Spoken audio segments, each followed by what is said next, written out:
ladies and gentlemen. Welcome to Stardom Review. I am your co-host, Andre C. Right over here, it's the wonderful, the effervescent, the ever-lovely, the hostess that has the mostest. It's Melball. How you doing, Melball? I'm doing great, Andre. It's a little early here, but we're all glammed up here because we have a lot of recording to do today. We hosted a party yesterday. We got to see Swerve. And he was Swerve. bleeding profusely. That was a Yeah. treat. The we watched AEW yesterday, and Moxley didn't bleed, nor did Swerve. The only one that I saw bleed was Copeland, I think, and Yeah, maybe and that's because Christian. he sandmaned himself with a can, which is Well, understandable. that was the one here, but then he got busted open on the side, and he was all like swollen up and bleeding. Oh, yeah, Yeah, kind of dude, stick to the face. I mean, that's kind of what happens. But Swerve, Swerve, mm, Swerve. Swerve. But we're not here to talk about Swerve No, or AEW. We're minute. here to talk some beautiful, beautiful Stardom. And God. boy, howdy, are we here to talk about an awesome, awesome show. I mean, I was texting you as I was watching this show, going, holy hot diggity, this match, this match, this match. So many different matches that were just top tier matches from Stardom. I mean, it's very obvious that this was their essentially their Wrestle Kingdom, their WrestleMania show, and it Yeah. delivered from start to finish, man. How did you feel about it? Dude, I wasn't disappointed by a single match on this show. Everything Same. delivered. Now, me and you were chatting about this yesterday when we were hanging out. Mhm. I'll say the Midsummer show is probably, or maybe All Star Grand Queendom felt Mhm. I think better cards of the world because they had more. Because this one had like multiple opening multi-person tags that didn't feel as big as other shows. But So true. over like the five main matches on this show delivered. That 6-woman tag with 7 Up and in it. You had and then four like awesome title matches that seriously delivered. This show delivered in every which way you could imagine. 110%. I was expecting to at least have 1 or 2 matches that I was kinda like, "Meh," on. Yeah, That's usually what I get out of the Japanese shows. It was not the case with this one. It no. was start to finish. I was texting you. I was even texting the beautiful natural Astrid going, "Girl, you need to be watching this stuff." Especially when Anu came up. You know, Anu was someone who was actually on tour in the Orlando area that Astrid was actually given the opportunity to see, but unfortunately she did not feel well that day and did not want to go out and subject the public to whatever sickness she had picked up. But Sarianu and you were both performing in the Joshi tour that did go through Orlando. So maybe Astrid will have the opportunity 2024 to see these amazing women wrestle. What do Well, you guys think, sir? Saki too. Mm, She had her Spark Joshi Pro title on. she did. Yes, she did. Let's get into it because we're just gonna start talking about it and not even like Yeah, lead into it because this show was just so good and like I will bounce there we all go. over the place. So we are going to kick it off. We started off 6-woman tag match. Hanako, Rana Yamagi, who is a newer person to the company, and Sayaka Kuri, another new woman to the company, Mhm. taking on Azusa, Inaba, Miyu, Amasaki, and Yuzuki, who just made her debut recently. Um, yeah, Inaba and Rana start the match. Rana actually getting the best of Inaba early till she fights back with this hard boot and a PK to the back. And I was like, I cringed at it because I was like, oh god, like she kicks like Siri, man. It's brutal. Yeah, that start was very much a martial arts start, I felt. Both girls were showing off what it was that they're capable of doing, but also as usually when you see people starting to do the kicks and the strikes and stuff like that, like trying to intimidate, you see that recoil of people like, oh, like dodging the foot or whatever, or dodging the hand. Neither one of these girls backed down from each other. They were almost kicking each other in the faces. They were not intimidated by each other at all, and I loved it. Oh, for sure. For darn sure. Miyu getting a handspring back elbow in the corner looked great. Hanako coming in, just powering everything around. Miyu ends up fighting back and hitting a pendulum DDT onto Hanako. And then Yuzuki tries for Inaba tries for that judo toss, but can't on Hanako. Uh, so Yuzuki comes in and gives her a hard kick. Or no, sorry, Yuzuki was trying for the judo toss, and Naba comes in with a hard kick, and Yuzuki hits the judo toss. Oh, that was great. Yeah. Oh, yeah. I mean, it makes sense, right? Hanako stands head and tails above these girls. Very, very tall, almost Megan Bayne-esque kind of Amazon energy, Mm-hmm. where she just kind of towers. So it makes sense to me that they needed the help, because man, did they get her over, and she made it look so good, so Yeah. good. So Hanako, Rana, and Curry triple team Yuzuki in the corner, and Curry gets his huge spear, but the pin gets broken up. Hanako hits the big suplex to Miyu. They roll up to the floor. Curry and Yuzuki roll around trading pins. Then Inaba hits a super kick to Curry, and Yuzuki rolls her up and gets the win. Really, really fun match. Yeah, yeah.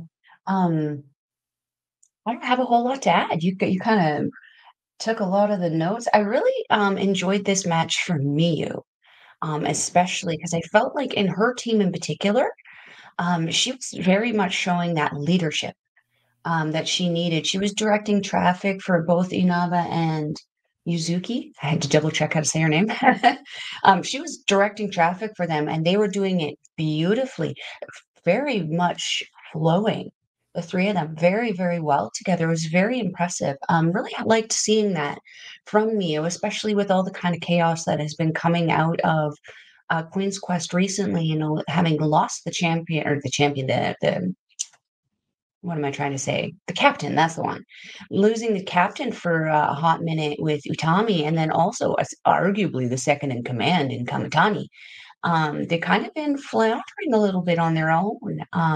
This kind of, for me, reasserts Queen Quest, in particular, on a higher kind of tier there, seeing that kind of, again, that leadership just coming out of one of the lower, no offense, but the lower members in Queen's Quest. It really speaks to how well Utami is teaching these ladies. I really like the sportsmanship beginning, where all six of these women all shook hands.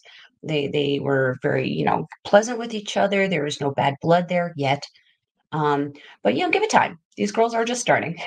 They'll start to hate each other soon, I'm sure. The last thing I wanted to say is Inaba. Very partial to the purple. I really enjoyed seeing the purple braids in her hair. I'm not gonna lie, I thought she was her sister. Like she's kind of looks like she's matured a little bit in the last couple months, and I actually confused her with her older sister. Mm, So yeah, very very fun match. I did just want to say one thing about I struggled to say her name, Kurara, Suyaka Kurara, the one with Hanako and Rana there. Curry, No, Sayaka Curry. is Sayaka that how you Curry. say her name? I got it as like from Cage Match as Sayaka Curry. So it's written Suyaka on Cage Match. Curry. Okay. Okay. Yeah. Her name is spelled very differently, so like I was pronouncing everything in there. She very not a huge presence in this match, but when she did come in there, she demanded attention. Mm-hmm. And she did so almost effortlessly. She didn't do anything crazy that would make you go, "Ooh, look at this person." But just her presence. She has this natural charisma, I think, that will help her do very, very well in the business going forward. Her outfit was adorable, reminded me of like Ariel the Little Mermaid. It was very, very cute. Yeah, very tremendous opening match. Oh, very much so. We did Mhm. get Tam Nakano coming out for a speech And Yes. thank you to the Stardom Twitter account. I went on there; it was all in Japanese, so I pressed translate in the thing, and it let me translate it. Thank So I goodness. did get a bit of comments from her speech and some comments from the Maika speech at the end. So Tam says, I promise that I will definitely come back to this ring. Tam Nakano will definitely return uh, to the first star and bloom. We want to make it the best organization in the world and with all our loved ones and friends. That was a quote that was part of the speech. Again, it's not the whole speech, but that's what I got because we watched the live pay-per-view copy of this show, which actually now the whole show is up on the Stardom YouTube page. Um, you can watch all the matches there. I don't think the entrances are in there, but you can watch the whole show there because there was a huge issue with the pay-per-view cutting out partway through the semi-main event and doesn't come back till halfway through the main event. So they had to put those two matches up on YouTube right away, and I'm gonna get a refund, which is nice. I appreciate. So yeah. So it's happy to see. I'm happy to see Tam coming back. Yeah, same. It's kind of felt a little bit like a little bit of a hole has kind of been there in the absence of Tam Nakano because she really is that extreme face in the company. And with her absence, and then also Natsukoi's absence, it's kind of felt a little empty. Um, they really did bring that kind of happy, peppy energy. And we were talking about Natsupoi a little briefly yesterday. You know, she is that feral fairy who just kind of comes in adorable, but then is just like a tiny little wrecking ball pixie thing. You know, as I mentioned, it does kind of feel like we've been missing out on that extreme kind of face within the company. But it makes me happy to hear that she's planning on coming back. I just want her to do what people like Tanahashi are not doing, take that time to recover fully and come back as 100% as you can, if not over 100%, to make sure that we don't have any issues going forward. Oh, yes, let's get into this. I was so excited for this. I was just clicking it forward while you were just so it was there. So we get a four-way tag match. It's Saki and the returning Saki and Yuna Mizumori from Cosmic Angels team versus Queen's Quest, Hina and Lady C versus Donna Del Mundo's Mai Sakurai and Thekla versus God's Eyes Ami Sarai and Saki Kashima. So I'm going to preface this. Anytime I say Saki, will be for Saki Uyaka. I can't remember. Saki from Saki Cosmic Angels, Saki. and I will say Kashima for Saki Kashima. Just so you're aware, ladies and gentlemen, because I usually say Saki for Saki Kashima, but I'm going to preface this. But yeah, Saki coming back to, and she had her Spark Joshi Pro title, which is the Yes. promotion, the Joshi promotion in the United States now. So yeah, Kashima, great new red gear. I Yeah. appreciate the update. It's nice to see a splash of color on her after always seeing her in black, black, black, black, black, black, black. Mm-hmm. And then the hair to match. Mm-hmm. So good. Um, So and I, good. I love and I that. saw I saw her intro card. She's 30. I thought Yeah. she was way younger than that. I Well, thought she we've was like had this early 20s. problem with the Japanese women all year, man. Yeah. And then Thekla, that pink robe and the silver and black gear, fire. hmm That metallic kind of almost like holographic disco ball kind of metallic bikini top thingy and bottom that she had with the Mhm. combination of that almost Cruella de Vil-esque coat. That's what it was giving me. It was giving me Cruella de Vil vibes, but pink. Like Yeah. she put the coat in the washer and it accidentally had a red sock in it. Mm. And I'm not hating it. I love it. It's such a good classy look for her. It kind of reminds me of Tony Storm's timeless look, but like Yeah. edgy. Yeah. So I just have to, there's a little point where Kashima literally slides out before the match starts. She's just like forcing Ami to start, which was funny. And then they do a four-way test of strength shot. And Thekla is far shorter than she was in there with, I'm pretty sure, Saki, Ami, and Lady C, who are all three women fairly taller than Thekla. And she's just like looking at them like, God damn it, then then kneels down and flips them all off. It was so good. Yeah, she even audibly, fuck you. And then and then she goes into the ropes and gets her spider pose, but then the three of them run up and just boot her through the ropes, like just Yeah. wham One thing we out. forgot to mention at the beginning, the Cosmic Angels doing the dance that filled that hole that has been missing in my heart with the absence of Club Venus, with the absence of Natsupoi and Tam, who were very adamant about the dancing. It warmed my heart and soul to see not only Yuna and Saki reunited, but to see them doing the Cosmic Angel dance. It Mm-hmm. was sweet. It was very Oh, sweet. very, very much so. It was very sweet to see. Um, Saki and Yuna get a combo double dingle dangle on Lady C. It was I know. I was so happy to see that. But Thekla broke it up. Thekla gets the double spear to Cosmic Angels. Mai gets a boot.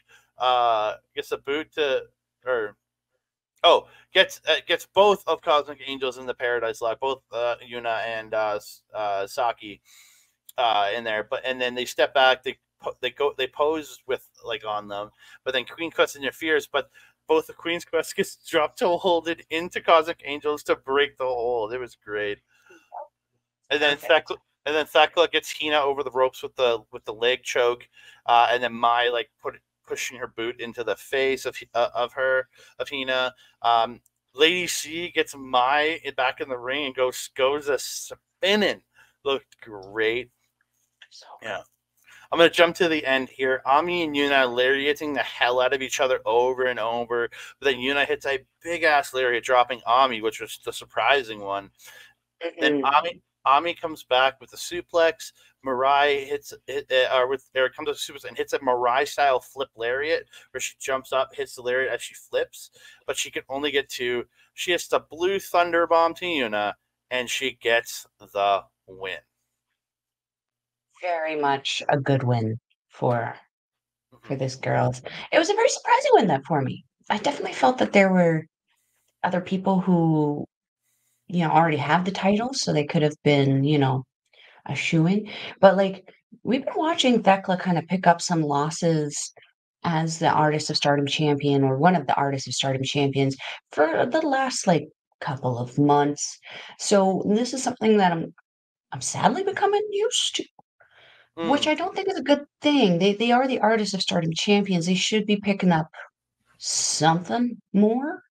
mm-hmm. Um, or at least I would like to see it because for me it just kind of reaffirms why they're a champion. When I'm starting to see people who aren't champions winning, I'm like, maybe you should challenge for that because clearly you're better at picking up those pins and wins. That being said, though, I definitely did think that it was either going to be Yuna or Hina that was going to take the pin in this one. Me So, too. not surprising. Um, Ami's hair, though, wanted to mention real quick. We've been mentioning she's kind of like that constant evolution girl where her hair is just constantly changing style. Cut off all of the nice length from this picture and those nice colored tips and kind of rocking like that Miley Cyrus kind of mullet thing right now. Mm-hmm. I actually really like it on her. It looks very, very cute, very fashionable on her. I'm gonna be that person who's talking about the fashion in this one because there's so much to talk about. Saki's gear was not only giving me like Dragon Ball Z vibes, but like with the cheetah print on it as well, was just so perfect. It looks so good on her. I really enjoy watching Saki. I've really missed seeing her because she kind of is very much like Thekla in that she walks out with that just swagger and confidence that she knows exactly what she's doing and she is confident in herself. She's always smiling. Everything she does is assertive. The only difference I think between Thekla and Saki is that Saki is that like, he confident girl, like the Yeah. cute, like Sailor Moon kind of girl, and Thekla is Sailor Mars. Like she's kind of like she's confident in that attitude, and the banter. I mean, Sailor Moon fans will know. Like Sailor Moon and Sailor Mars, they don't they don't like to scissor. They don't like to see eye to eye. So it's a very different kind of confidence, and I really enjoy seeing the combination in the ring together. Lady C, I think, was also rocking some new gear. I don't recognize the gear she was wearing. Looked phenomenal on her. Um, yeah, the combination of Lady C and Hina has actually been a very good combination for Queen's Quest. I'd like to see the two of them competing a little bit more together. And that's all I Yeah. got to say. Again, I just had a good time watching this match. It It was was fun so getting to fun. see getting to see the tag teams all working together in such a great way. I really enjoyed it. It was. It was a very and like none of them ever left their partner hanging. Even Kashima. Yeah. Kashima was there for Ami when she needed her to be. Hmm. So and this is the combination in God's Eye I think that we've seen the least. Yeah. In Yeah. regards to Kashima teaming. She's usually with either Mirai or Suri. Definitely not Konami.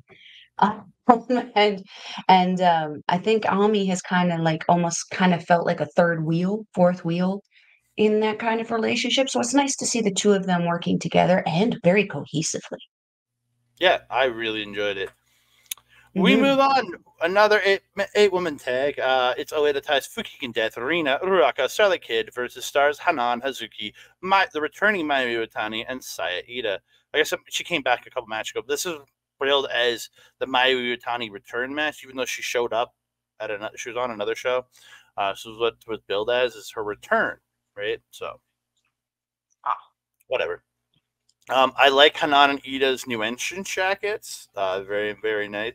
Um, Little disappointed that Mayu is in an 8-man on this and not defending the title. Like the title was defended or the title was I think the title was on the show last year. Yeah, it was I mean, Kyrie arguably, and though, we Utami kind last. of set something up for it, though. Yeah, like there is a match on January 4th. Don't get me wrong, but not on Wrestle Kingdom. It's on the Stardom show that's preceding Wrestle Kingdom. So yeah, but yeah, it should be facing Suri. So that'll actually be a really good match, Suri and Mayu. And hopefully Suri can win and then bring the title over to the States. I'm hoping. I would really like that. I would love Yeah. to see Sori touring. I'd just like to see Mayu touring more too. That's a lot of Yeah. TT. Yeah. Oedo tie attacks during the intros. They all fight to the floor. Starlight Kid whips Mayu into the chairs. All the way to tie. They get Mayu back in the ring. All the way to attack Mayu in the ring. Ruaka hits the senton, but the pin gets broken up. Later in the match, Hazuki gets a second rope drop kick to Ruaka. Ruaka fights back, but Hazuki pulls the crossface.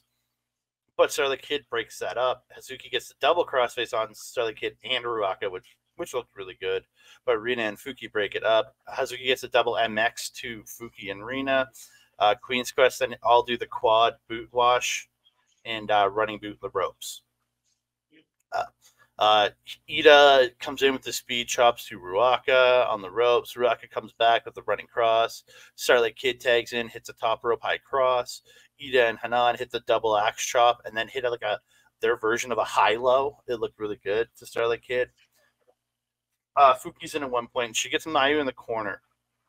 She tried to do her splashes and she can't. So she throws the ref into Mayu and has the ref bulldog Mayu. Yep. That sequence is so good too because the ref played it so well, where he was just like, yeah, he clearly knew what was going on, but the way he was like selling, his facial expressions were just so funny. He was as like scared as anybody else would be in that situation, and then giving her shit after it was just so good, so funny. It Mm-hmm. was a really funny spot. Oh, very much so. Very much so. All the way to tie in to attack Mayu. Fuki gets a second rope senton. Pin gets broken up. Fuki rolls Mayu up, but Hazuki breaks the pin up. Stars and Oedo tie all in, hitting each other with moves. Mayu hits a super kick and a bridging German to Fuki, but she can only hit two. Hazuki and Hanan launch Mayu into the corner with that launch drop kick thing that she does. Then Mayu goes to I the called it a freaking slingshot shotgun drop kick because that's essentially what it yeah was. slingshot shotgun drop kick. I will go with that. Mayu goes up. Mayu goes up, hits Fuki with the top rope moonsault, and she gets the win. Mm-hmm. I know you don't want to hear this because it's a creepy clown, but I'm gonna say it. Fuki can almost pin Mayu Iwatani. Not once, twice in this match. If it wasn't for the one saving grace in Stars, who has been the biggest saving grace in the last few months, Hazuki. If it wasn't for Hazuki on both those occasions, Fook would have pinned Mayu. That's crazy. Crazy to think. Fook can, I know you're not a big fan of her, but frickety frack, did she turn it up in this match? She had a tremendous match. I was extremely entertained by her the whole time. Very over with the crowd. They were very much chanting for Fukikin, and I loved it. Um, let's see here. Yeah, the time that there was that one big faction attack that Oedo Tai all did on Mayu, which was the first time that she almost pinned her. And then the second time there was that tag team that she did, I think with Ruaka, where Fook hit that top rope senton, I think. I think that's what it is. I always get that one confused. Where she lands on her back. That's the senton, right? Yeah. Okay. Um, Yeah, that was the second time that she almost pinned Mayu, and Hazuki ran in and broke it up. And again, I just gotta call her. She's the lifesaver of Stars. Like, I'm so happy she decided to come back out of her retirement and rejoin with the Stars faction because she has been nothing but a freaking blessing for these ladies. Um, there was one point in the match where Rina and Hanan were in together, and they are definitely more known for their judo tosses and their judo background, or at least for me. Like it's something that you can recognize among those three sisters. I really felt that the Hina and Hanan struggled a little bit with those. They Hanan, they were at one point the two of them were going back and forth, and it was just like they were just slightly off timed, so that Rina was jumping too early, so Hanan had to awkwardly muscle her over, and the same thing happened with Hanan. And then it just kept happening for the rest of the match for this one. Whereas Hina, who's usually the one who struggles with the judo tosses, in her match beforehand was just nailing them. Every single one that she did.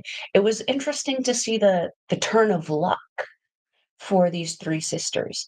I'm still hoping to get what Hanan asked for last year, which was the Three Sisters challenging for the Artists of Stardom Championships. I would love to see that.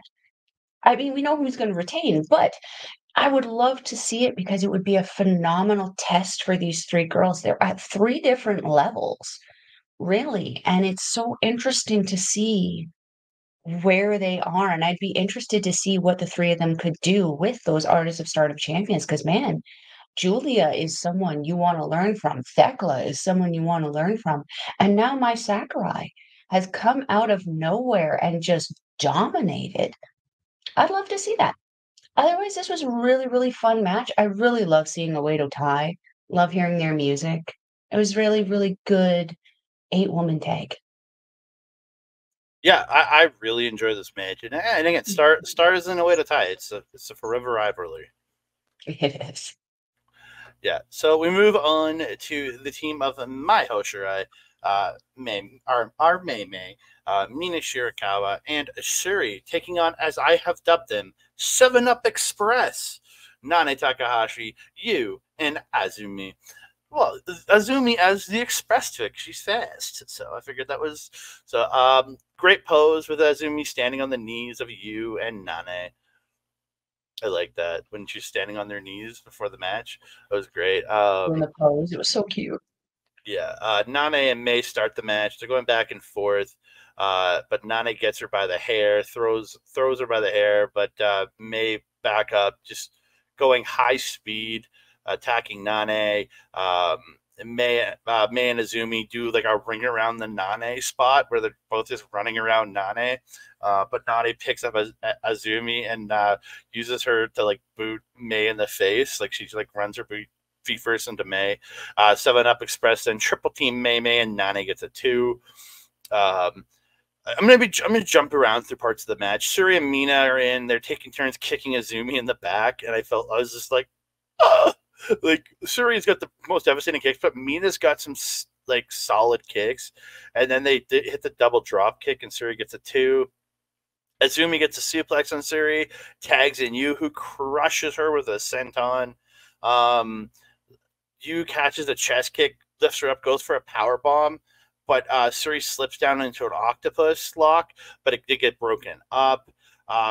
Yu and Mina are in together, and Yu is chopping and slapping the crap out of Mina. She like steps on her and hits her with a senton, or she like steps on her, goes to bounce off the ropes, and Nane blind tagged her, and Yu hits the senton and goes for the pin, but Nane blind tagged her, and Yu was just like, what the hell? Like she was just kind of mad about it. So Nane was in there with Mina, and Mina goes for the figure 4, but Nane up kicks her, gets the ankle lock, but Mina slips out, gets the figure 4, and her partners get submissions on the other 2 from 7-Up Express. Excuse me. So Mina and Nane start slapping the crap out of each other while in the figure 4 position. It was great. But Nane eventually gets the ropes to break it. Suri and Mina hit like sandwich kicks to Nane. Mina goes up, stopped by Yu. Nane comes up, superplexes her off the top. Azumi hits the stomp off the top. Nane hits a frog splash, but the pin gets broken up. And I'm like, oh, thank Christ. Mina then gets out of the hammerlock by Nane and hits a spinning back fist. Nane takes out May, Suri and Mina fighting back. Yu hits a triple cannonball in the corner. Nane hits a hammerlock driver to Mina, but she kicks out at 2.9. I'm like, oh, thank you. And then hammerlock emerald flosion by Nane to Mina, and Nane gets the win. My heart was broken because Mina took the loss and Mina's team lost. I love me some Mina. But, dude, this match was incredible. 100%. And I have opinions on the Mina ending. I'll get there in a second. There was one point where Suri was in and she was kicking on Yu. Not you, but Yu. To be able to drop someone like Yu at the size that Suri is in comparison to Yu with her simple strikes and kicks should tell you exactly how powerful Suri is and how powerful and dense those legs are. Holy hot dang. She was the crack that was coming off of those kicks, and this Yu just went over so quickly. It was insane. Mina, whoa, I have a very bad spelling error here. Mina I think she was coming at Yu at one point, like when she got tagged in and tried to come in all piss and vinegar, strike, just very ineffective in comparison with Suri's kicks. That was when Yu started slapping her around and stuff, and I didn't like that too much because we both know Mina is a very powerful person. I mean, her arms are not Suri's legs level strong. I mean, I don't know anyone who is, but Mina Shirakawa, in her own right, is a very strong and powerful woman. And when she's facing someone like Nane, she could easily take them. Yu was a different story. Yu was a different kind of powerhouse. She's a different tier of powerhouse. But usually going to toe to toe with someone like Nane, Mina Shirakawa doesn't have a problem. So this match was it was very passionate. We'll use Nane's word in this. It was a very passionate match between Mina and Nane because they were going for broke. You can usually see the girls when they're going for those strikes and stuff like that. There's a certain amount of pull that happens. There was no pull happening between Mina and Nane. These two were hitting each other for the sake of hitting each other at some points. Um, and Mina coming back with a vengeance against Nane for how hard that she was hitting her. And when she did get her in that figure four, she kept her in it for quite some time and then started smacking the crap out of her, which was just tremendous. Um, Something interesting that I've noticed between like Stardom and NJPW, um, Yoshinobu Kanemaru does the figure four quite a bit also, but I find that he doesn't feed into it as creatively as Mina Shirakawa does. So maybe you want to take some advice from Mina Shirakawa there, Kanemaru. I mean, I've really enjoyed watching her get into and set up the figure four on her opponents because she usually has a really tremendous and heavy hitting lead up into that. What I think what I'm trying to say there is that Mina turns it into a story, whereas sometimes Kanemaru it just kind of feels just like he's going through the motions sometimes. He's going through signature. With Mina, she turns it into a journey, which obviously I appreciate. Um, Coming back to that. Oh, yeah, look, that sandwich kicks. The sandwich kicks between Mina and Suri on Nane. Oh, that looks stiff. It just looks so brutal. The two of them just boom. And it was so perfectly timed, too, the two of them. It was perfection. Um, Yeah. Okay. So now I'd like to talk about Mina. It's frustrating as a fan to watch this woman have, first of all, been removed from club or from Cosmic Angels, which I don't, maybe it was her choice. Maybe it wasn't her choice. I don't know. Only they do. But to have her removed from Cosmic Angels and done so in such a very poetically nice way in comparison to Natsupoi, um, to form Club Venus with Saya Brookside and Mariah May and have the incredible year that they had, only to end it feeling like we didn't even have it. You know, Mina got that Wonder of Stardom Championship, and we were both waiting for it. And then they rip it away from us just violently. And just not to say that it wasn't a good story. It was certainly a good story once it got on Mirai, but the Tam story to me didn't make sense. And now it's on Anu, which to me sets it up for Mina, but I don't feel that she should have lost the title as quickly as she did. She deserved, based on everything that she kind of did, again, leaving Cosmic Angels, forming Club Venus, working very hard to establish this team. She should have been rewarded a little bit more with a little bit more of a title run there. And then, kind of felt like they kind of made up for it, giving her this Goddess of Stardom championships with Mariah May. And the same thing, as quickly as they were crowned champions, it was taken away. We understand why, because Mariah May had signed with AEW, so she had to kind of make her exit. And that was fine, but there's no reason why they couldn't have left the titles on them for a little bit longer. Like she was there still another month after that. We could have seen her retain that championship for that another month. I would have been okay with that. Um, I really kind of feel like they're Kenta-ing Mina Shirakawa right now. And I don't understand why, because she's worked so fracking hard this year and given so much and lost so much. I mean, where's Waka? Is Waka injured right now? Because seemingly the only member of Club Venus left in Japan, and she's not there. It hurts my heart because Mina Shirakawa has become such a tremendous talent. She's so good and she does so much. She bends over backwards for this company. Stop treating her like crap. Reward her. She's worked very, very hard.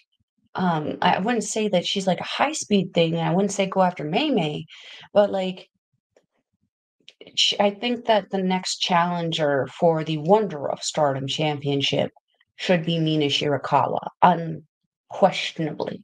She's more than earned it this year. Andre, what do you think about my little TED Talk rant about Mina Shirakawa? I am in full agreement, and I think the biggest detriment to her coming, like her creating a couple of Venus this year, is that it was a bunch of foreigners outside of Waka, and you had Jesse, you had Xena, you had Zaya come in, but like Zaya came in, and then she left within a couple months.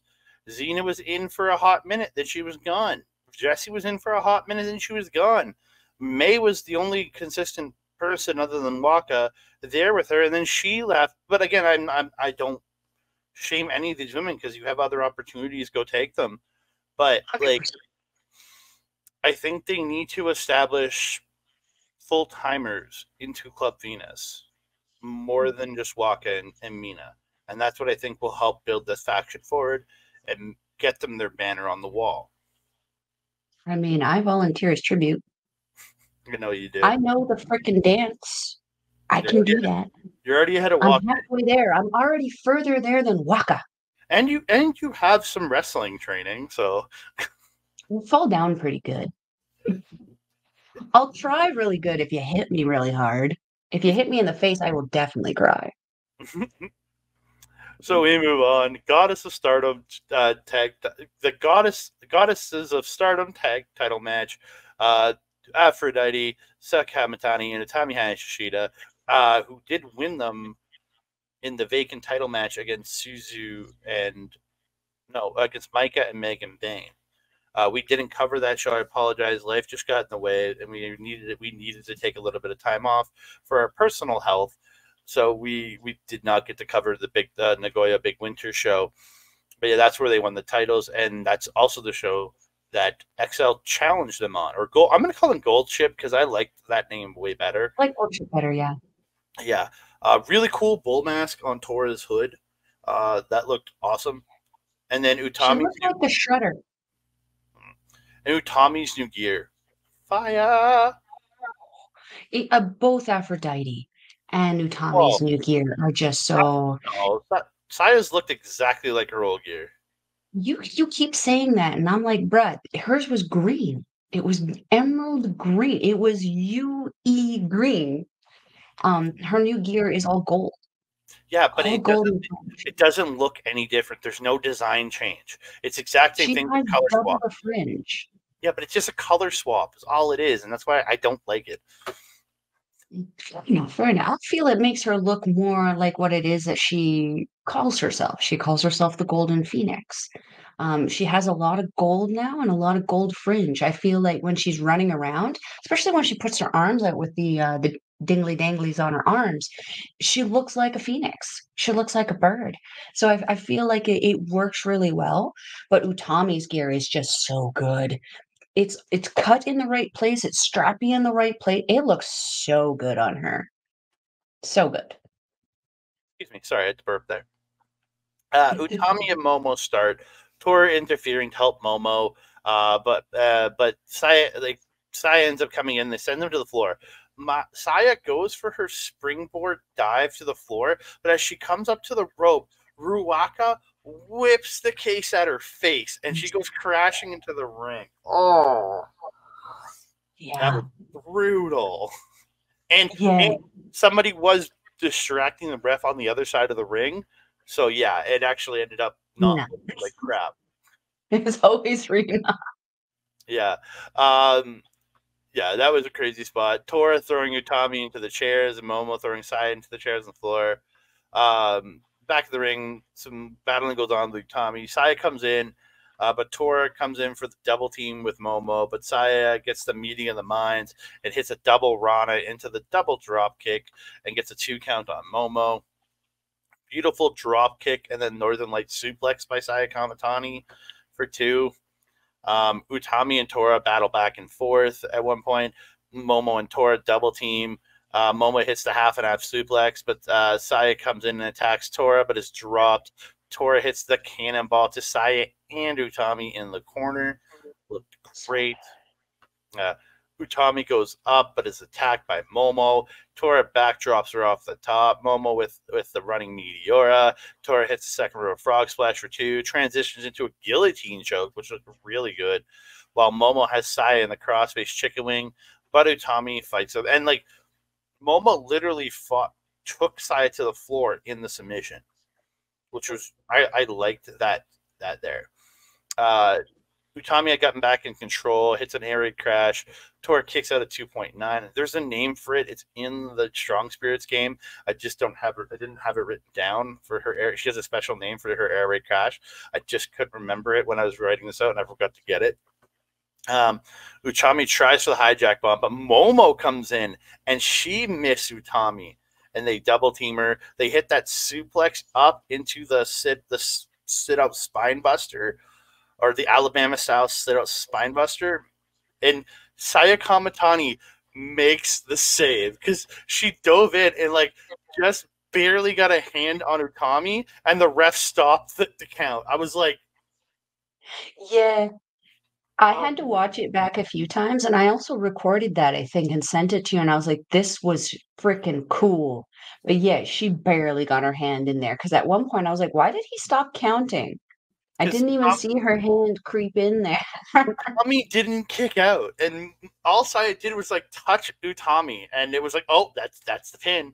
That's Yeah, the she stop. delicately touched her like face or something. And I was just like, That okay. was so bad. And the annoyance, the best part about that scene was the annoyance on the face of the ref, who was just like, Because he knew he wasn't supposed to count a 3 there, but he had to sell it like it was a breakup. That's why he was like, God damn it, that looked like he knew it looked like shit.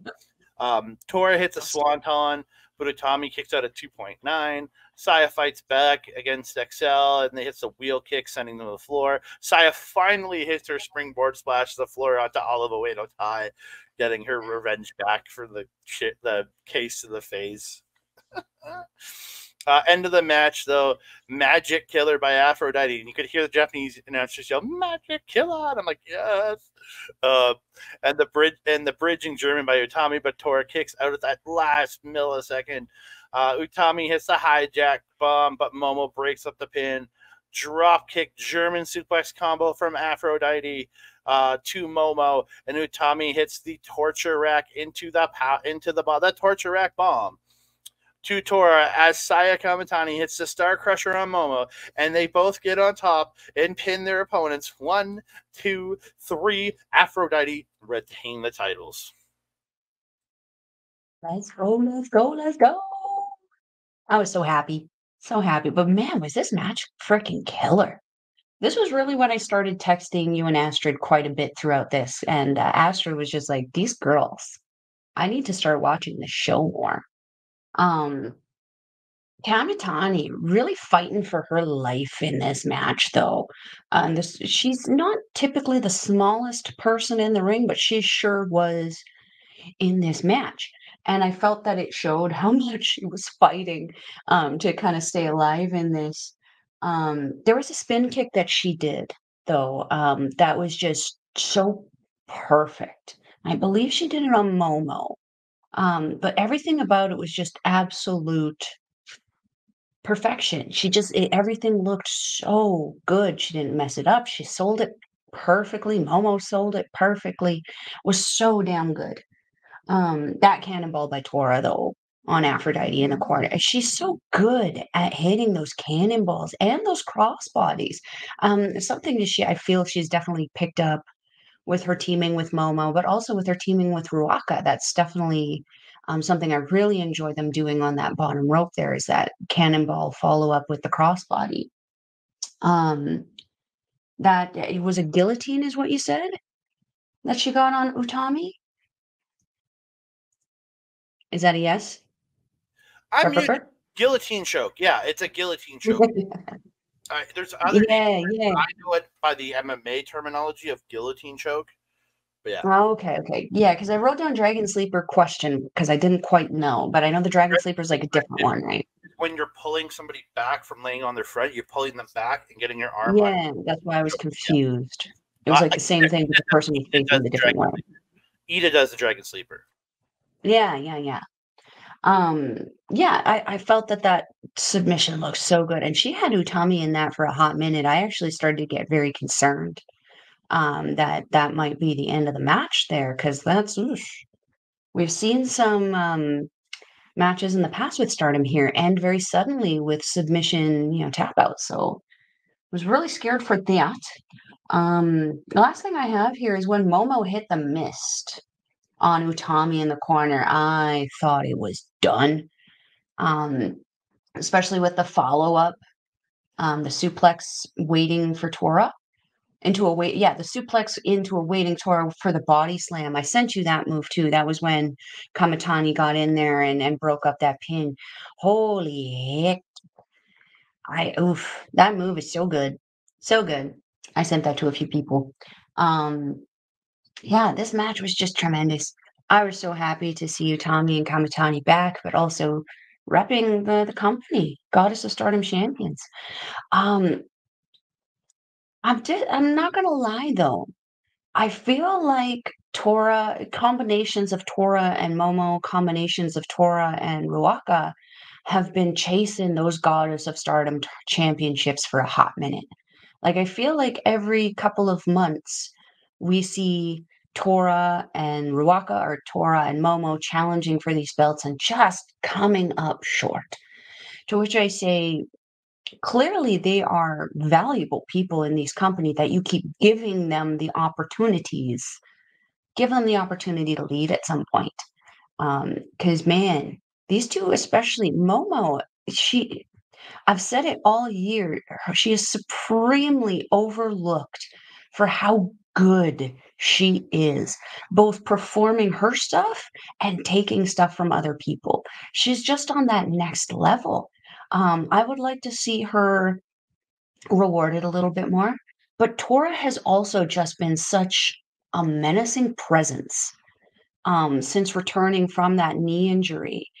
And man, oh man, we need to see some bad guys start taking over a little bit. I want to see them not acting more like House of Torture. I want to see these guys start acting like war dogs and then just start breaking everything and everyone. I mean, the crowd loves it. The crowd's already behind them for that. We saw at the beginning of this match, um, they love taking people outside and tossing them into chairs. Let's war dog it up. Let's start making those comparisons. I would love to see that in the new year. Me too. I would very much love to see that in New Year. But we're gonna move on to. I'll say this: my match of the night, personally. This was my match of the night. I'm such a big fan of Giulia. I think it's biased. I'll admit that. Because I'm such a big Giulia fan. But this was my match of the night: Giulia versus Megan Bayne. This match was just insanely impressive. Bayne, like, new gear on, like new designs to her gear, looked good. Giulia with new gear and new neon, had like the silver with neon green, and she had a neon green in her hair, looked great. Bayne overpowering Giulia early on in the match. Giulia gets Bayne by her hair and tries to throw her, and like Bayne's just like, no. And so Bayne gets Giulia by her hair, and she starts spinning her around like Cesaro style by the hair, and like Giulia's like feet are bouncing off of the mat, and then she gets The let go, screams too. The and then screams Julia was making. You oh, could tell she was literally being thrown around by her hair. She was screaming bloody murder. That stuff hurts. yeah, she had a grip on those braids. And then so Giulia comes back after getting tossed, keeps fighting, but gets like fall away slammed. Bayne runs Giulia into the corner with the shoulder tackles. Then other corner with more shoulder tackles, gives her a big chop. Overhead belly to belly out of the corner for two, and then Bayne gets two. Giulia slips off the shoulder, gets a DDT. She gets Bayne down into an armbar, head scissors, but Bayne stands up, slams Giulia down, breaking it, and she gets a 2 count out of it. But Giulia pulls the triangle armbar out of that. But Bayne lifts her up, puts her on the top rope. Giulia tries the DDT off the second, but gets stopped and tossed across the ring. Bayne gets a Boston Crab, but Giulia gets the ropes. The ref has to force Bayne to break the hold. The ref's like pushing on Bayne to get her to break the Boston Crab. Top rope drop kick by Giulia, but Bayne doesn't go down. She Bayne goes for a German, but Giulia kind of reverses it into like a jawbreaker, like a stunner or jawbreaker. Look really good. She gets a roll up for 2. Just beautiful. Like Giulia gets on top, raining down strikes. When they get up, baseball throw punch by Giulia, but Bayne hits a pop up power bomb, and they both go down. Giulia and Bayne are seated at center, slapping each other in the face. Giulia slips the or Bayne goes for a suplex, but she fights her, and she ends up putting Giulia in the apron. But then she gets Giulia and Germans her over the rope back into the ring. Oh, fuck. So good. Giulia turns the F5 into the DDT. She hits a backdrop driver to Bayne, gets 2. Northern Lights bomb, but Bayne kicks at 2.9. Giulia's raining down strike, applies a double armbar into a ring to Saturn, but Bayne, or to the modified ring to Saturn, but Bayne gets the foot on the ropes. Bayne reverses the Northern Lights bomb into a sick-looking tombstone, but Giulia kicks out of that last second. F5 by Bayne, and I thought it was over right here, but Giulia kicks out of that last millisecond. The crowd is chanting, Giulia, Giulia, Giulia, and I'm just like, holy shit, this is great. Bayne gets a huge leaping lariat. They both go down. Bayne goes up to the top. I was like, what are you doing? She goes for the moonsault. Giulia rolls out of the way. And as Bayne gets up onto her knees, Giulia comes with this sick knee to the face. Just wham! Just rocks her. Picks her up. Northern Lights bomb. I'm thinking, oh, this has got to be it. 2.9. Giulia then gets her own guillotine choke. She ties up the like an Indian deathlock style, then gets Giulia in a guillotine choke. Or she gets Bayne in the guillotine, and Bayne, like, arm up 1, arm up 2, arm up 3. Giulia chokes out Megan Bayne. And then after the match, they're both up. Giulia says in English, says, before this match, I said, I will kill you. And then Bayne said, so will I. And she goes, we're both alive. She says something in Japanese. Then she goes, Megan, fight me again someday. And she puts her hand out. And then Megan goes, puts her hand right next to it. And then they both pull their hands back before they shake. So Giulia gets on the mic, talks some more, and then gets interrupted, as she usually does, it seems like. And it's Trisha Dora on the screen from New Japan Academy, and also has worked in Ring of Honor too. I'm fairly sure, but yeah, Trisha Dora appears there, and she challenges Giulia for the title. I didn't get what Giulia said afterwards, but I assume she accepted the title match, because why wouldn't she? I'm gonna guess that's probably a Battle in the Valley show in January. There's a Battle in the Valley show in late January, so I'm gonna guess that's where it's gonna be. I think you're right about that. Yeah. Yeah. Yeah. I was gonna disagree that it was match of the night, but I have the most notes on this match than I do for the next 2. But I also did just enjoy the next 2, as opposed to really sitting and taking a whole lot of notes. This match just kept me like, every time something happened, I was like, holy shit. This was a holy shit match for me. Yeah, that hair toss that she tried, and then Bayne with the swing around, just nasty tactics. But damn. Before I get into that, though, I really did appreciate both these women coming in with new gear. With Giulia, it's kind of almost, I don't want to say expected, but like every month or so, she does change up her gear, which I love. And yeah, it's going to be pricey, yeah. But she's making that NJPW strong money. She can afford it. But Bayne's gear, whew, I mean, I sent pictures of that to Astrid, and she was like, damn, damn. To quote Cardi B, damn. I think that's what she says. I don't know what she's saying. Yeah, there was that one point, I didn't write down what submission, but Giulia putting the submission on Bayne, and Bayne just simply standing up to try to slam her, but then Giulia transitioned into, it looks like some kind of abdominal thing. So I think that was the thing that you were mentioning earlier in the match. Well, she had like an arm bar, but then she picked her up, or a guillotine hold, and then she picked her slam down. And then she had the triangle arm. She put a triangle armbar on, and then yeah. But then the guillotine was at the end. Yeah. This was more at the beginning because this is like the second note that I have. Just the power that Bane has been flexing on these women has been incredible. But to see how well she works with someone like Giulia, and even I've mentioned to you a few times, Scandinavian Hurricane, who's an MMA fighter herself, who knows those transitions, who has those strikes, who has those submissions. Um, Bane has done incredible work, almost like Great Khan, adapting to everybody she's in the ring with and turning it into this just incredible match. Um, we've mentioned that Bane was sent over to Stardom to kind of as like a precursor to AEW. Is that correct? From reports, I'm not guaranteeing any of this is the true truth, but from reports that I've read from Sean Ross Sapp and another few reputable sources have said that she is under contract from AEW, but Tony sent her to Stardom to just have her evolve and get better and just turn her into a killer before bringing her back to AEW.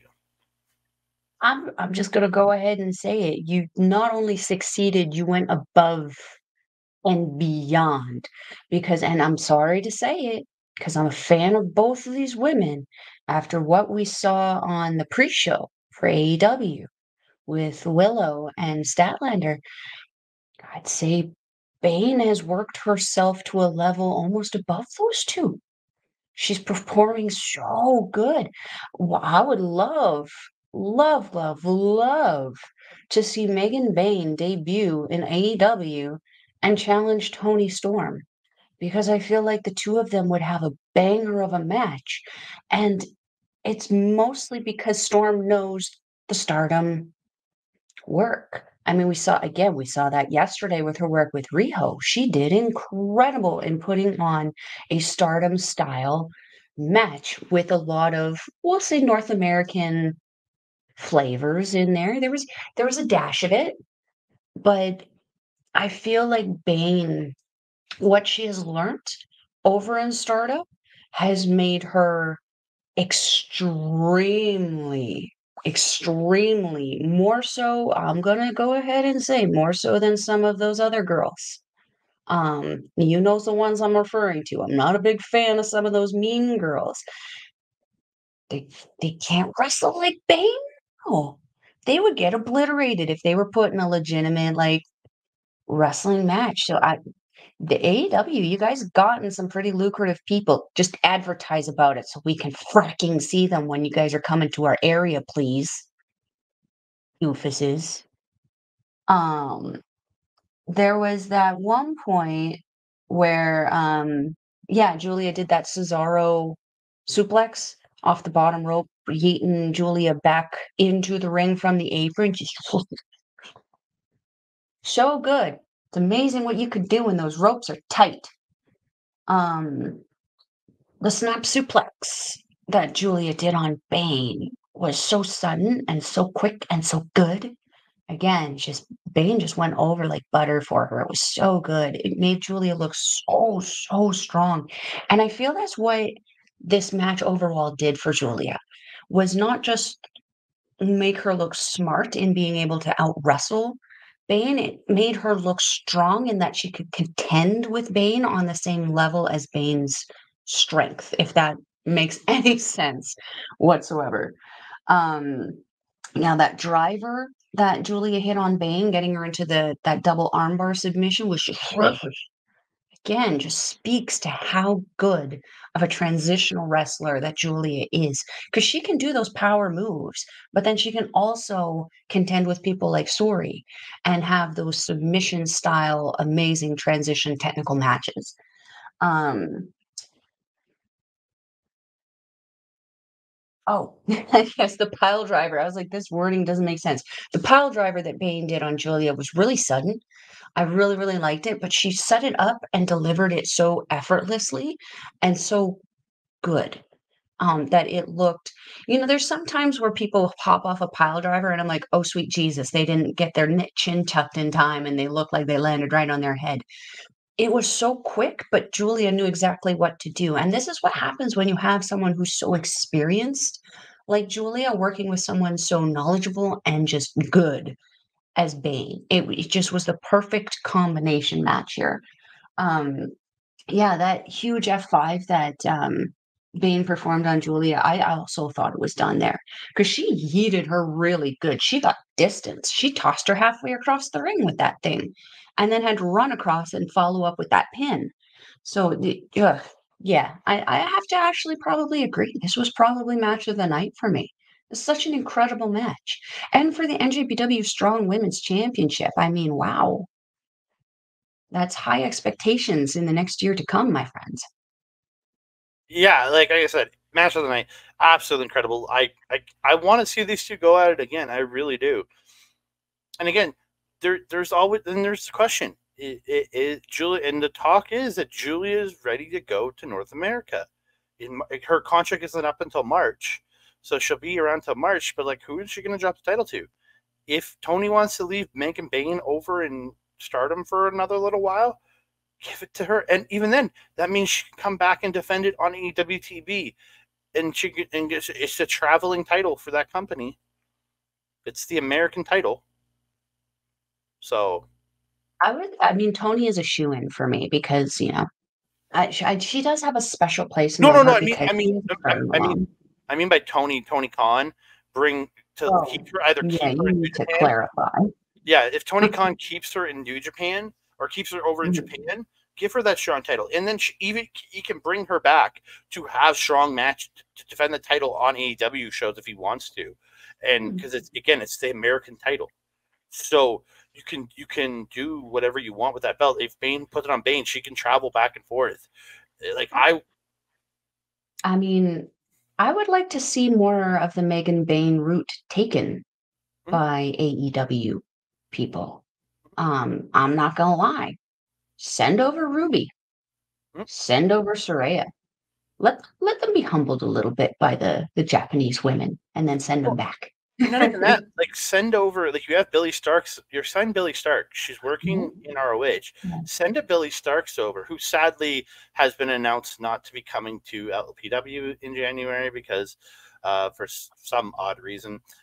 So we're not getting Billy Starks anymore, which makes me sad. But she would be perfect to send over to Japan. Give her 6 months in Japan if she wants, because she's just turned 18. She graduated high school. Let her go and learn. Let her go work with these women. And when she comes back in With 6 months, Megan. yeah, anybody like send them over. You can send them over, get them to tour for 6 months, and bam, they come back with a whole new skill set in them.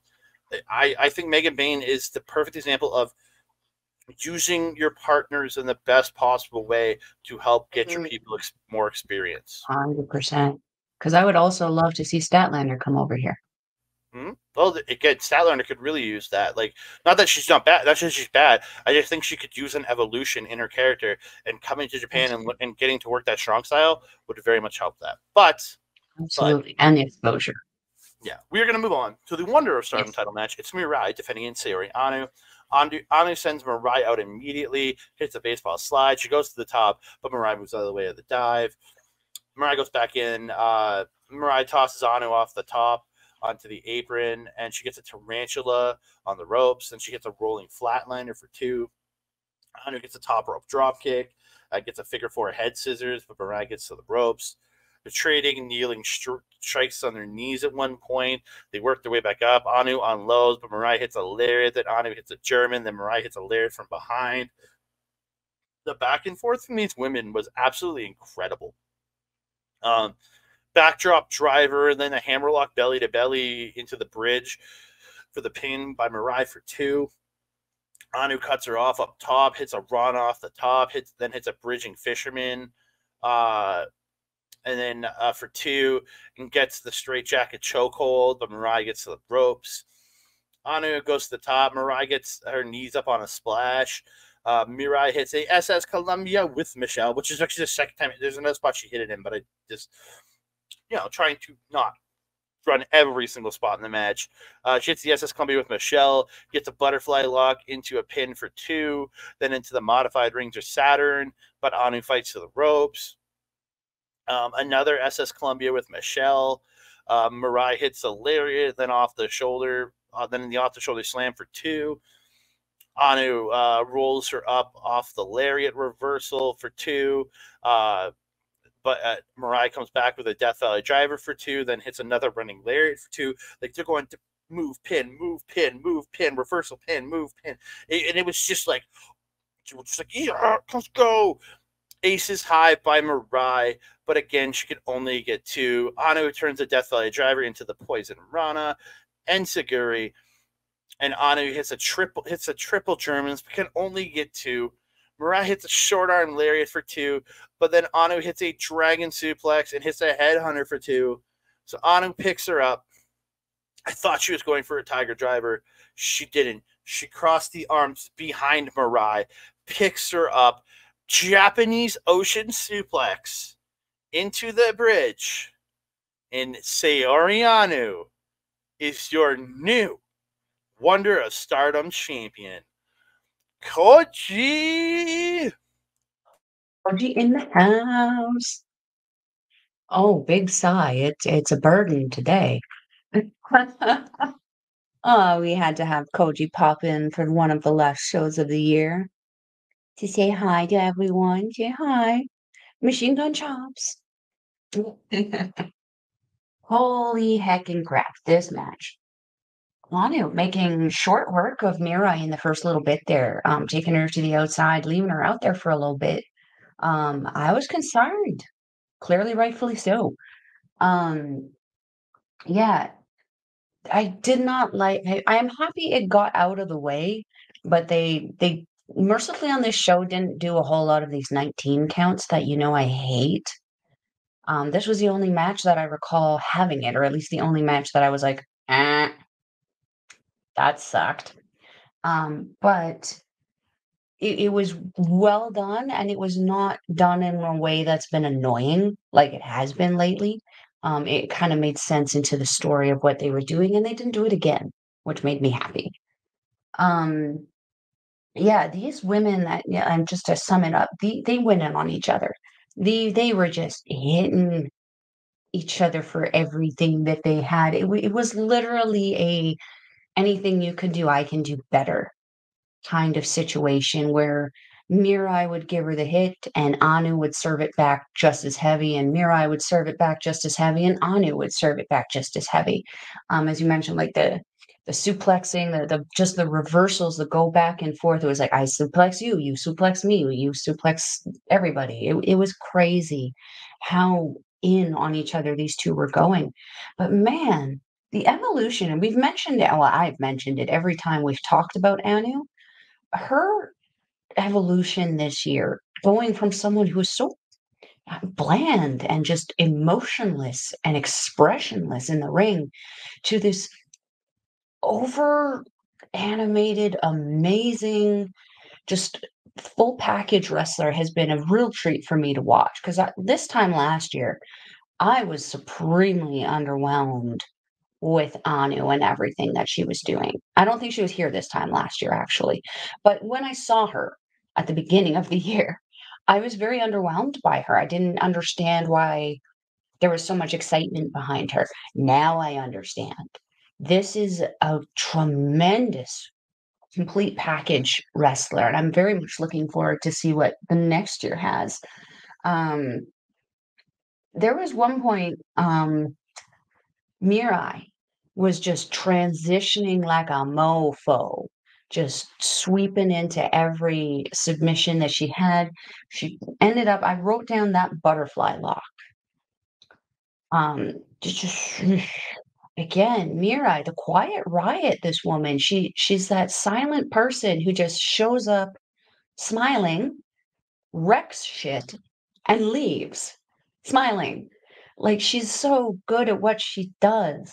A Cinderella tournament winner this year. This year? Last year? Both years. You're muted. You're muted. Yeah, both years. I apologize. Yeah, and she used her wish this year for her Wonder title shot. Yeah, yeah. It was and so good. So good. So well deserved. This woman has worked so hard. Again, the quiet riot is what I call her. She just silently shows up and does her work and leaves. Um, sad to see her lose the Wonder title. Wasn't ready to see her have it though for me. I really was still hoping that Mina would be carrying this title. So the Wonder Stardom belt has been kind of like a bit of a letdown for me this year, but I'm excited to see where Anu takes it, to see who her next, like her first challenger is, and see how she decides to kind of take that pathway with it. I'm interested. Yes, me too, very much. I just had her head mute. I'm very much looking forward. I do would like to see Mina at some point challenge and take the title from Seira.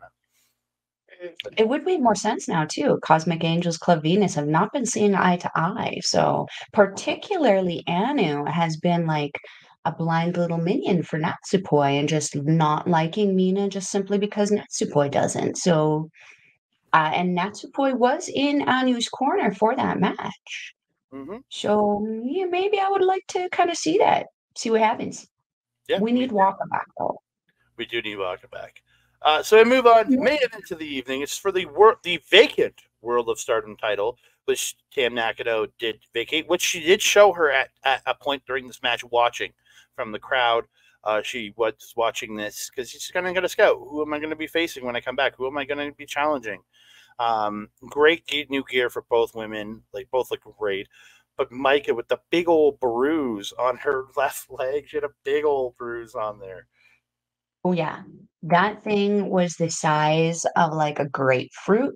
And Mm-hmm. if someone who has had a bruise like that at that same location because of softball, walking is a burden. That's right on your quad. And like man, you know how much legs hurt now. Mm-hmm. Oh yeah, It's not fun. That match must have been a bit of a burden for her. yeah. So they start out hot, striking the hell at each other, fighting to the floor. Micah tosses Suzu in the chair. She comes back. Suzu tosses Micah. They both go back and forth, toss each other in the chairs. Suzu sets up a table on the floor. She tries to German Micah off the apron onto it, but can't. They fight into the ring. Suzu eventually gets the nasty German through the ropes. Excuse me. She does a long distance run drive-by kick.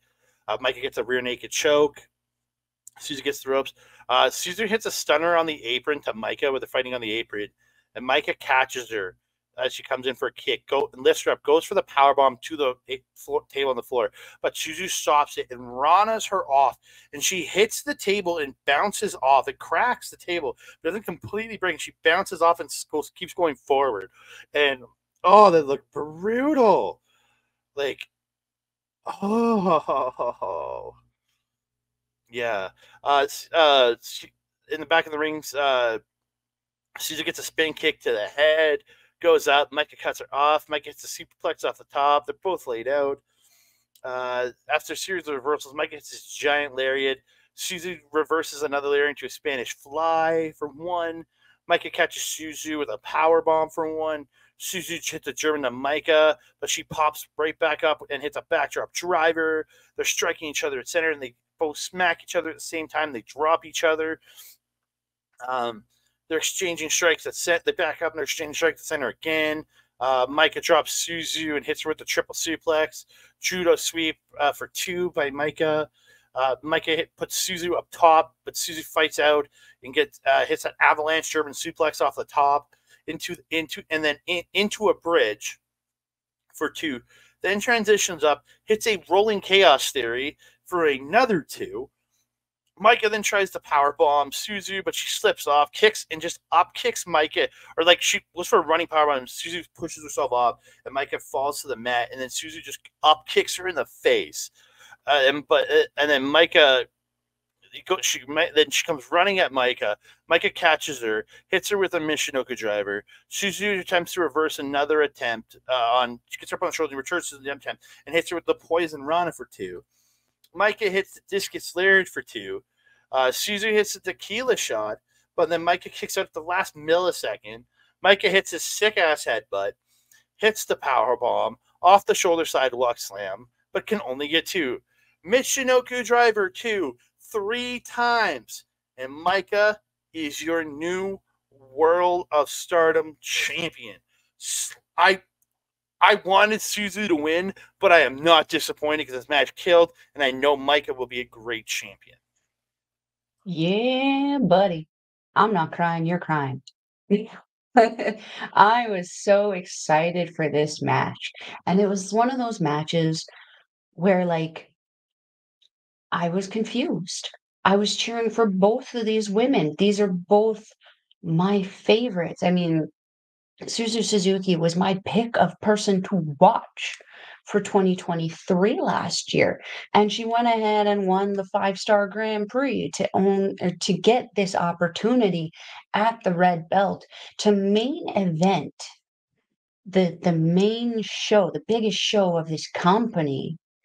When at the beginning of the year, you went from being like in a faction and with prominence to suddenly being on your own, having to partner with people who we were just not very nice to the year prior.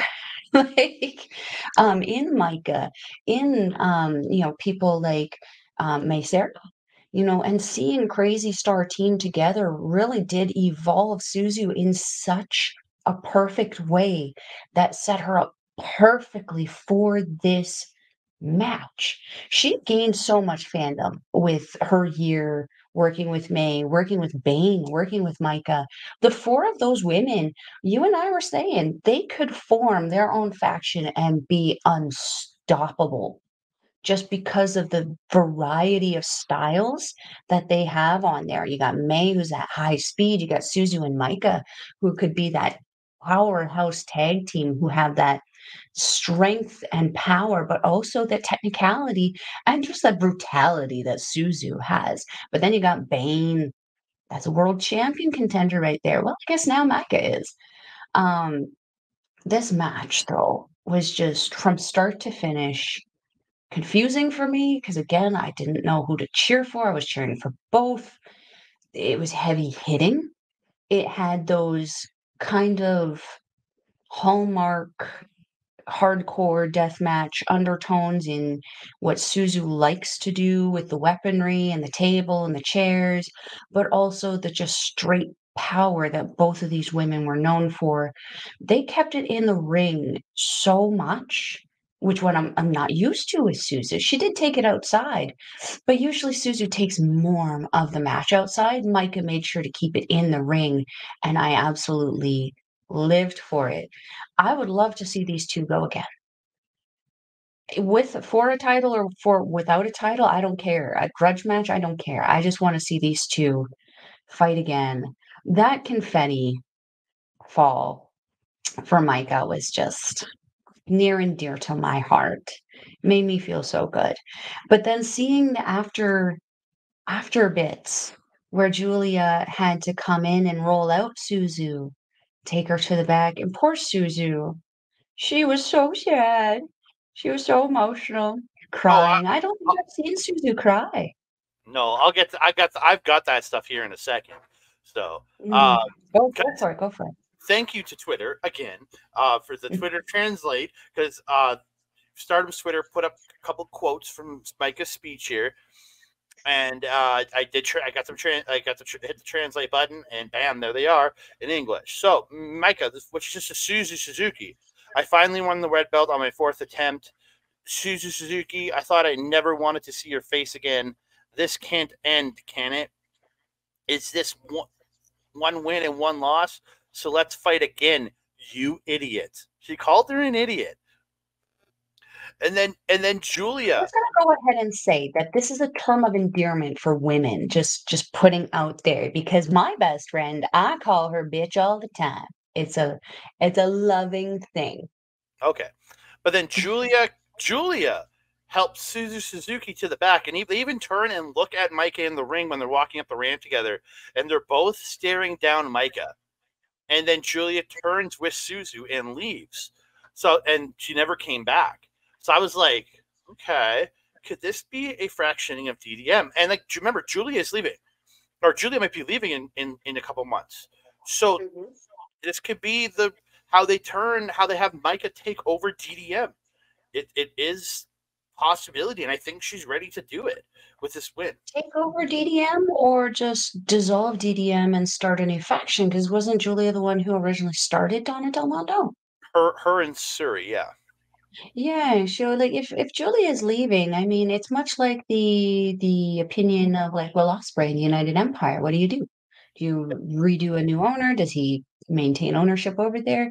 I would feel with Donna Del Mondo, if Julia is potentially leaving for another company that she's not going to be associating with Stardom anymore, I think it would be a good idea to let the DDM banner kind of be raised into the rafters Mm. because it is her faction. It would be weird to have an Italian named faction being headed by not an Italian person, you It's know? true. Does that make sense? Like, and I feel that Maika would be able to form her own thing based on her own kind of ideology there. And personally, I think it would be a good shakeup, much like at the addition of Club Venus was kind of in the last year. It could be a new faction to kind of have fun with.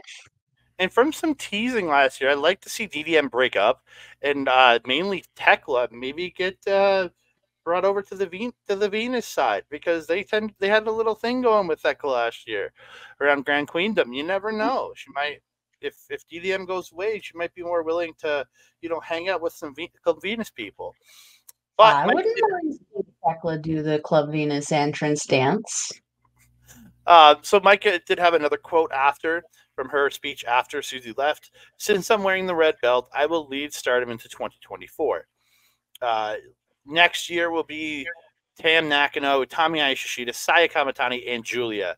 No, there are still a lot of interesting people in Stardom. I will destroy every single one of them from this New Year's Eve.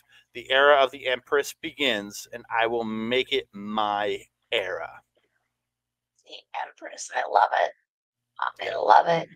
It is about dang time. I have been just girl crushing on Micah since I started watching Stardom, and her work has just been utterly flawless. I mean, her work with Himika when we first started watching in the Goddess of Stardom tag division was just she hasn't been able to find that magic again with another partner since the departure of Himika. And speaking of Himika, Himika was backstage to congratulate Micah Mhm. for her win, which just warmed my heart. And I believe she was in the crowd also. I believe there were pictures of her sitting in the crowd watching. I'm not sure on that one, So but yeah, cool. it's so nice. It's so heartwarming to see, friends supporting friends and workers supporting workers. It's a very, very nice thing to see because it's not always something that we do see. We have seen it with Bailey though, going over to watch Mercedes debut and all that. So there's these really amazing just connections that everybody makes through professional wrestling and with their friends that just The warms my one, heart and restores faith in humanity. What are you thinking, sir? There's the, a the, brain thing coming out. the girl that left with Mercedes at the same time, Trinity, she was there too Yes, at the yeah. Wrestle Kingdom too for that And debut. Tamina was too, wasn't she? Yeah, Tamina was there. Like, she had a few friends there from that company, but I guess Trinity had already left. But yeah, The it's nice Lord to see. recognize the real, right? Yeah, you gotta have your friends there. But we've come to another end of another episode of Stardom Review. Before we go, I want to thank each and every one of you. We appreciate all the great support you've given us. Please like the video, subscribe to the channel, comment down below. Don't forget to hit the share button to share it all out to your friends. And if you're listening on SNME Radio, please subscribe to the channel, like the thing, comment. You can send your comments into SNME Radio, Sunday's Main Event radio.com.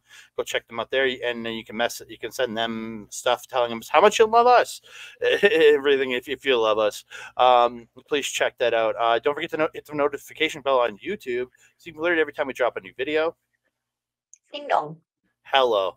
And you can find me on X, Mastodon, Blue Sky, and Hive at That Canada Guy, TikTok, Instagram, and Threads at That Canada Dude. Facebook, you can find me right over here at Andre Melball Wrestling Talk. YouTube, you can find me right here at YouTube, or if you're watching us on YouTube, youtube.com/ at Andre Melball Wrestling Talk. Mel, where you can also find, again, you can find us on Sunday Night's Main Event.com. Check them out to get all your Sunday Night's Main Event information over there. You can also check their Patreon at snmerita.com. There'll be a big revamp for their Patreon in the new year, so please check that out. Me and Mel are hoping to be, at least I know I am, but I know they want us to be a little more part of some other stuff. Jump on a Sunday show every now and again, preview some Japanese wrestling, talk with them. Just a lot of great stuff there. Please make sure you go over and check out myself over at OLE at Our Local Establishment on Twitch at Our Local Establishment, twitch.tv/Our Local Establishment, and youtube.com/at Our Local Establishment. Where you can find all the reviews for all the episodes of What If that me and Ed did over 9 days, 9 reviews. I missed one of them because just didn't work out, I missed 2 of them, but the first one and the one in the middle. But yeah, 9 days, we did not, there was 9 reviews, a review for every episode of the show. Please go check that out over there and we'll be having lots more Marvel talk coming out this year, along with mine and Mel's sort of weekly wrestling wrap up when we have time and when we have stuff to talk about. We're going to be doing a Japanese weekly wrap up over there. And then please go over to Backbreaker Video, our boy Mike the Rev, simulcasting all of our great stuff at youtube.com/@backbreakervideo. Love that guy. Love him to death. Thank you so much, sir, for all the great support and giving me some of the chances you've given me in this world. You can also go to twitch.tv/Mike the Rev to see all of his live gaming content and his AEW watch along. He does every Wednesday, and he actually did one for the pay-per-view this past weekend, too. And then if you want to see replays, all his gaming content, go to youtube.com/@backbreaker_gaming, where you can find him, Mr. P, Mr. PJC, and Mr. Rick Jules, and their freaking guest, Miss Kayla J. Kayla J. I love Kayla J. Yeah. We all love Mel. We all love Kayla J. Melba, where can they find you? If you're wanting to follow a Melball, you can follow her on the X thing at Collins Melball. You can find her on everything else: Facebook, Instagram, TikTok, Mastodon, and Blue Sky at Melball Collins. You can also find me on Our Local Establishment's programming in the new year. I'm going to be doing a spooky show, spooky yuki-ish, coming out soon with some special guests. So you want to stay tuned to see when that's coming out. You can also find me on Astro Pizarro's YouTube channel, where we do our show, Ladies Wrestling Showcase. We're having a New Year's show coming up very soon, where we're going to talk all about some of the drama that's been happening in the stuff, because everyone likes to talk about drama. So come on down and listen to us talk about the tea there with the beautiful natural. Sir? Where else? If you're wanting to watch Stardom Wrestling, you can go to the description docs down below for the link. It is stardom-world.com. It is 999 yen, blah, blah, blah, blah, or approximately $10 Canadian. Sir, shout out the now almost free agent Sean Spears. Hopefully we can see him somewhere soon. Spencer, sir. Yeah, would love to work out with him again. Anyway, back to stardom-world.com. You want to see what we were talking about today, you can go on there and check it out. You can also check it out on their YouTube channel, but you can also check out the Queendom show from last year, where Suri took on Giulia for that red title belt that Maika just won. So you want to go check that out, because that was a hell of a match. Andre, my trusted friend and colleague, do we have anything else to say to the beautiful people? I just want to say thank you all so much for the great support, whether you're supporting us on Andre Melball Wrestling Talk, whether you're supporting us on Backbreaker Video, whether you're supporting us on Sunday night's main event. We appreciate all the great support. I also want to give a big shout out to the Sunday night's main event family for bringing us into the family this year. We really do appreciate it. I've been a fan of this group since way back in 2009 when I found them, when they were the Law. and I've been with them all through their evolutions into Sunday night's main event. Thank you, Boris. Thank you, everybody else, Randy Charpentier, everybody else at Sunday night's main event. Thank you all so much for bringing us and making us part of your team. And I also want to say a big thank you to OLE for having us as been a part of their team this year. I have been so blessed to find some great friends as part of that network. Thank you guys so much. It means the world to me. And another big thank you to our boy Mike the Rev for always being so supportive of us and giving me my start in podcasting, helping me get into this and helping us build what we've built. So thank you all so much. We appreciate all of you, and we're looking forward to a wonderful new year of lots of different opportunities this coming year. My life is about to change in multiple different ways, on my personal front in multiple ways, but I'm hoping for a wonderful change or wonderful evolution here. So, the biggest thank you I want to thank is for this awesome year is my partner Melball. You don't know honestly understand what you partnering with me in 2021, I think, or 2020, 2022, when we started partnering, and what this year has meant to me. I was in a bad place when this started, so I was in a tough place, and I really appreciate you giving me the ability to just talk all this stuff with you, and thank you more than anything. Thank you so much, because I love you to death, and it means so much to me. Now you're going to get us both wispy-eyed on our show here, sir. We were both going through the rucker when we started this. This was our therapy that we get to share with all of you guys. And it's been such an incredible just year where we have gotten not only gotten to know all these people online, but we have been able to go to other local shows, get to know some more local people. I mean, look at Jason, our good friend Jason Rutledge. We love that guy. He was my dirty dom for my Rhea at Halloween. We've been getting to know a lot of people here, a lot of wrestlers, a lot of promoters, a lot of experiences in the next year. We have so many new experiences and opportunities coming our way. We can't wait to share them with you. So, that being said, from Andre, from Koji, who was happily asleep until a second ago,